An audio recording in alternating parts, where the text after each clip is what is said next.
ആമേൻ ആമേൻ. യേശുവിന്റെ ഏറ്റവും പ്രിയമുള്ള കുഞ്ഞെ, സങ്കീർത്തനം 34:18. ഹൃദയം തകർന്നവർക്ക്, ഹൃദയം നുറുങ്ങിയവർക്ക് കർത്താവ് സമീപസ്ഥനാണ്. നമ്മുടെ ഹൃദയം നുറുങ്ങുമ്പോൾ, നമ്മൾ ഡിപ്രസ്ഡാകുമ്പോൾ നമ്മൾ എല്ലാവരിൽ നിന്നും മാറും, ഒഴിഞ്ഞു പോകും, മുറിയിൽ കയറും, കഥകടയ്ക്കും, കണ്ണടയ്ക്കും, കരളുരുകി കരയും. ഹൃദയം നുറുങ്ങുമ്പോൾ നമുക്ക് ആരെയും കാണണമെന്നില്ല, ഒരു പക്ഷേ നമ്മൾ ഉള്ളിലേക്ക് വലിയും.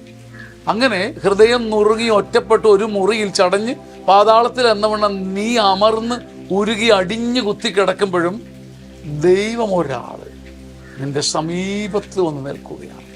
ഇതൊരു നിസാര സങ്കീർത്തനമല്ല. ഹൃദയം നുറുങ്ങിയവർക്ക്, അടുത്തൊരു പക്ഷെ നമ്മുടെ ഹൃദയം തകർന്ന് പൊടിഞ്ഞിരിക്കുമ്പം ഒരൊറ്റയാളും നമ്മുടെ അടുത്തില്ലായിരിക്കാം.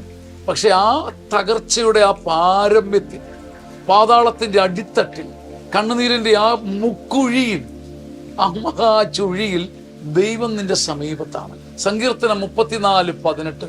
ഈ വചനം നിങ്ങളെ താങ്ങി നിർത്തട്ടെ, എന്നെ താങ്ങി നിർത്തട്ടെ, നമ്മളെ താങ്ങി നിർത്തട്ടെ.